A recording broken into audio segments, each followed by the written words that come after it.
परिषद को संबोधित करेंगे।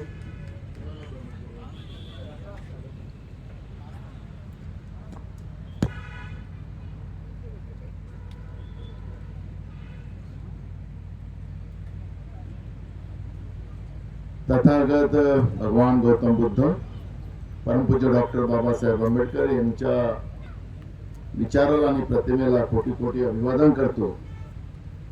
आणि आज आपली 3 दिवसीय संगयान संकल्प परिषद ज्या भूमीवर होती आहे, जी भूमी डॉक्टर बाबासाहेब आंबेडकरांच्या पवित्र स्पर्शाने पावन झालेली आहे, लाखो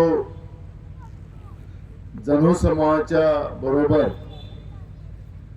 या ठिकाणी धम्म परिवर्तन करून या जमिनीला पवित्र करण्याचं काम, या ठिकाणातून भगवान गौतम बुद्धांच्या विचाराची प्रेरणा संपूर्ण जगाला देण्याचं काम या भूमीतून झालं। या भूमीलाही शुरुआतीलाच कोटि कोटि अभिवादन करतो है।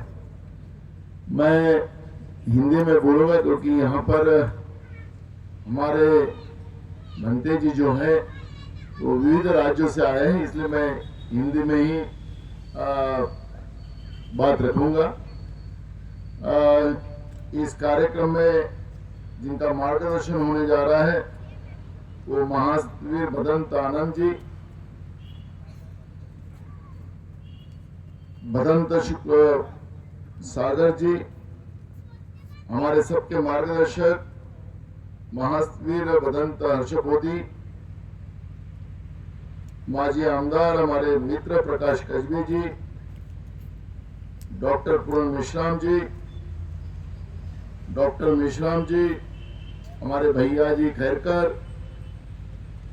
यूपी, बिहार, अरुणाचल प्रदेश, मध्य प्रदेश, राजस्थान, पश्चिम बंगाल, मिजोरम, यहाँ से आए हुए सभी हमारे भदंत, मैं सबको मैं प्रणाम करता हूँ। और इस 3 दिवसीय संगयान संकल्प परिषद में उपस्थित हुई मेरी सभी माता बहनें और मेरे बुजुर्ग और युवा साथी, जैसे कि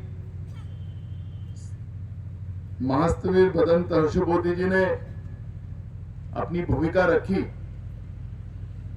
वो सीधे सीधे में बोल दिए। हमें आजादी और सही में हमारे देश को जो लोकतांत्रिक व्यवस्था में हम सब लोग जो आए उसको 75 साल पूरे हुए हैं, और आज ही हमने 26 जनवरी ये प्रजासत्ताक दिन मनाया। मैं उस दिन की भी आपको शुभकामना देता हूं।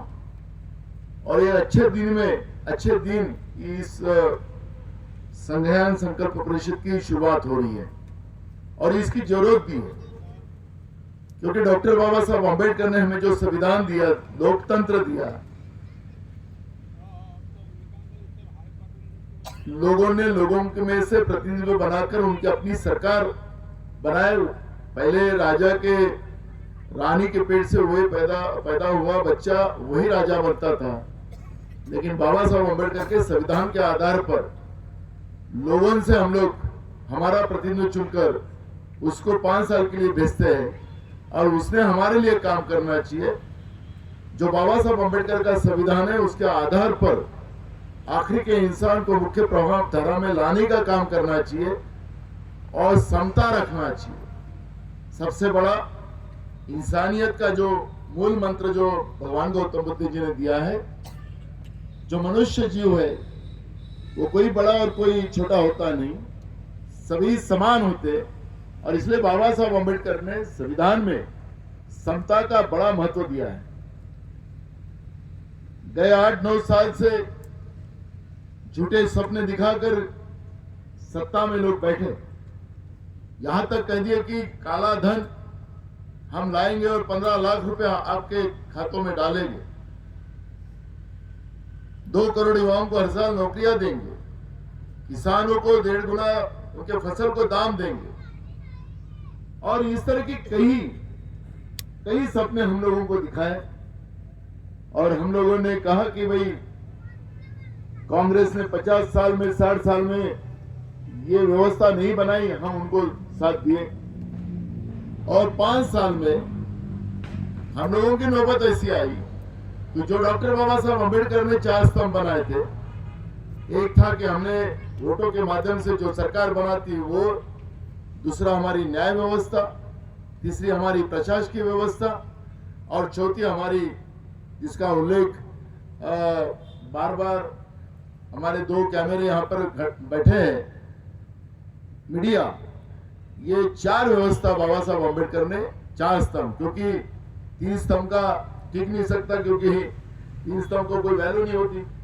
इसलिए बाबा साहब ने उस समय में बराबर वो सोचकर एक लंबी दृष्टि रखकर बाबा साहब ने संविधान में 4 स्तंभ बनाए।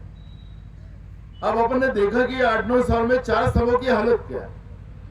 4 स्तंभों में, क्योंकि मुझे याद है जब हम लोग कॉलेज में पढ़ते थे, दिल्ली में शीला दीक्षित जी की सरकार थी और प्याज के दाम बढ़ गए, और प्याज के दाम बढ़ने से टीवी में इस तरह से दिखाया गया कि लोगों के आंखों में आंसू आ गए, और शीला दीक्षित की सरकार एक प्याज के लिए वहां पे लोगों ने लोकतंत्र में गिरा दी।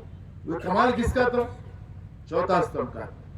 क्योंकि बार बार, क्योंकि चौथा स्तंभ की तो जवाबदारी यह है कि वो एक प्रकार का आईना है, सामान्य लोगों को न्याय व्यवस्था में लाने का काम चौथा स्तंभ का बाबा साहब अम्बेडकर ने वो व्यवस्था बनाई। तो जो भी अन्याय लोगों के ऊपर होता है, प्रशासन के माध्यम से हो या शासन के माध्यम से हो, ये व्यवस्था को सुधारने का काम ये चौथा स्तंभ का है। अगर प्रशासन और शासन ये दोनों चीजें सुनते नहीं, अपनी व्यवस्था को अपने ढंग से चला लेते हैं, तो उसके लिए न्याय व्यवस्था की सबसे बड़ी लगाम लगा के रखी है। तो आपने देखा होगा कि 8-9 साल में ऐसी परिस्थितियां बन गई, क्या अपना ये मीडिया रह गया, चौथा स्तंभ उद्ध्वस्त हो गया।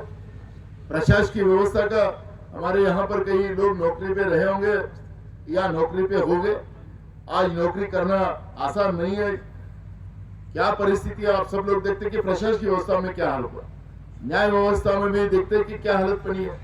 तारीख पे तारीख, और जो संवैधानिक व्यवस्था का ढांचा बिगड़ रहा है, उसके आधार पे भी हम लोग देख रहे हैं कि न्याय व्यवस्था भी हमें मदद नहीं कर रही। तो बाबा साहब अम्बेडकर ने जो हमें 4 स्तंभ दिए थे, उसमें के 3 तो स्तंभ को तो हालत खराब हो गई, अब एक ही होगी।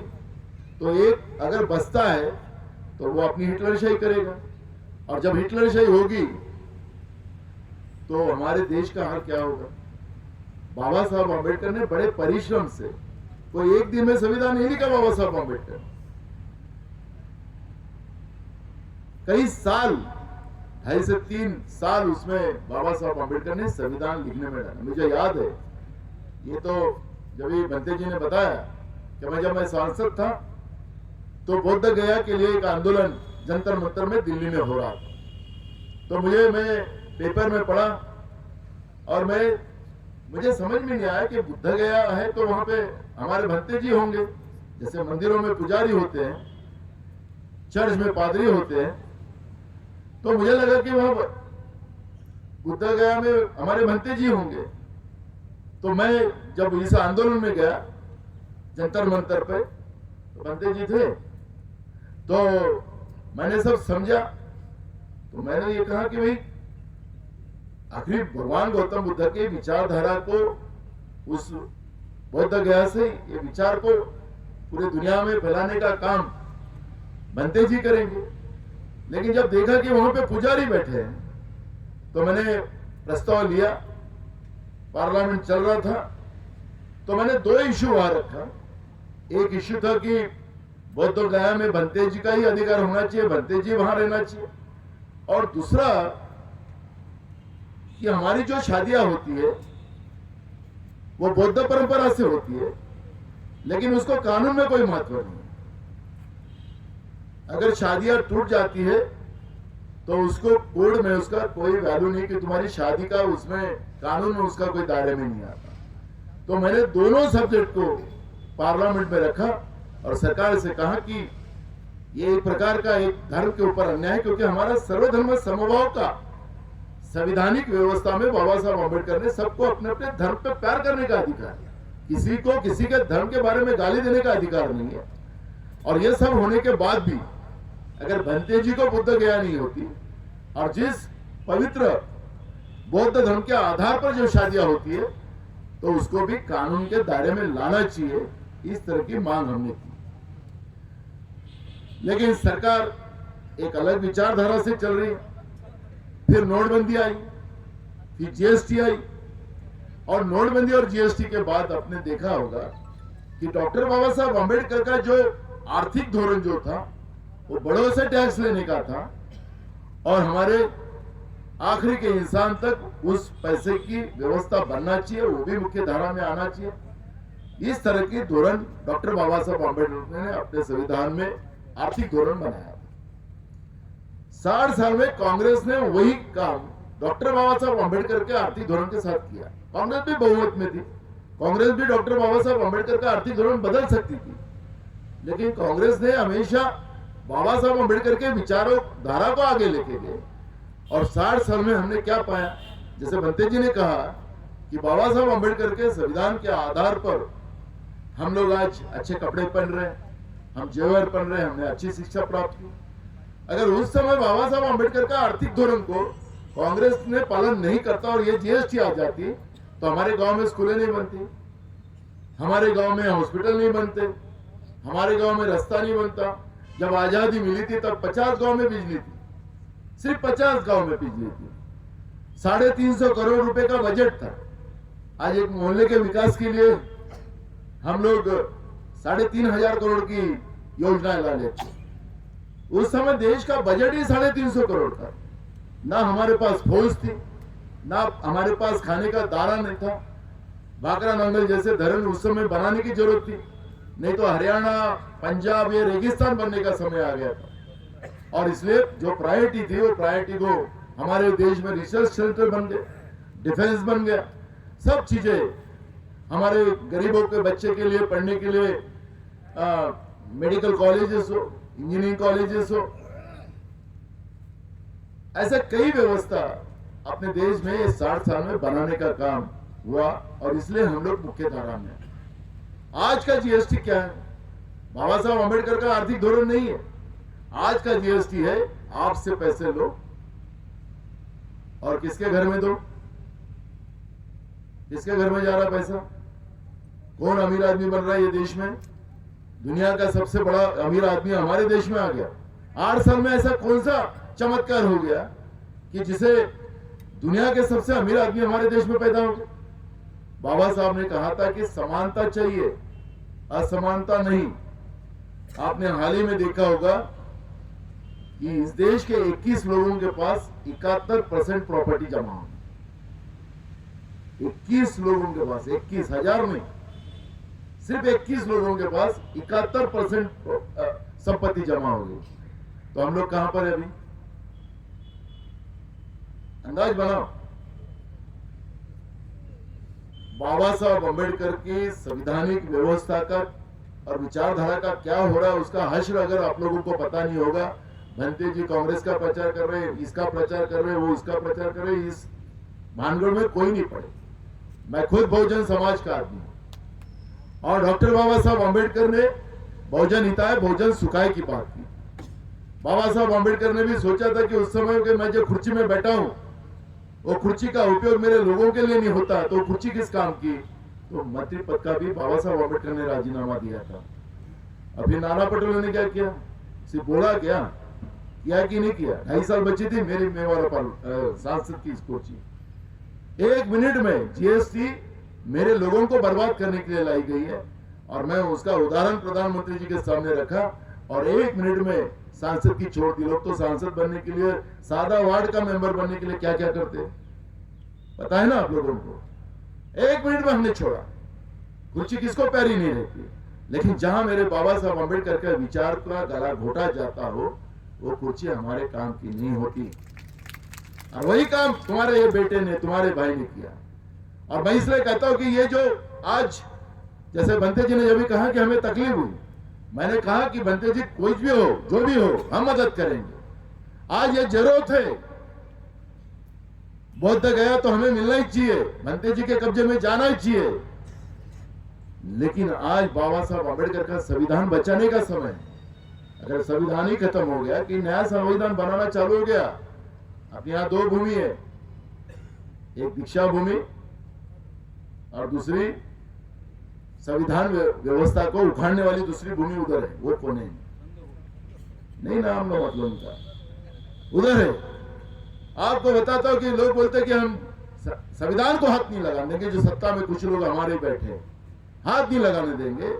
हाल ही एक उदाहरण हुआ, बहुत से लोग हार्ट अटैक से मृत्यु हो रही उन लोगों की। एक परिवार के दो बेटी एकदम एक्सपायर्ड हो गई। परिवार में थी दो बेटियां ही थी, बाकी कोई नहीं थे, अमीर था वो परिवार। वो परिवार ने पोस्टमार्टम करवाया। आखिर ऐसा क्या हो गया कि जवान बेटियां हमारी मर गई? तो जब उसका पोस्टमार्टम हुआ, उसका विसारा डॉक्टर पहुंचाया गया, देखा गया, तो जो वैक्सीनेशन दी गई जो कोरोना से बचने के लिए,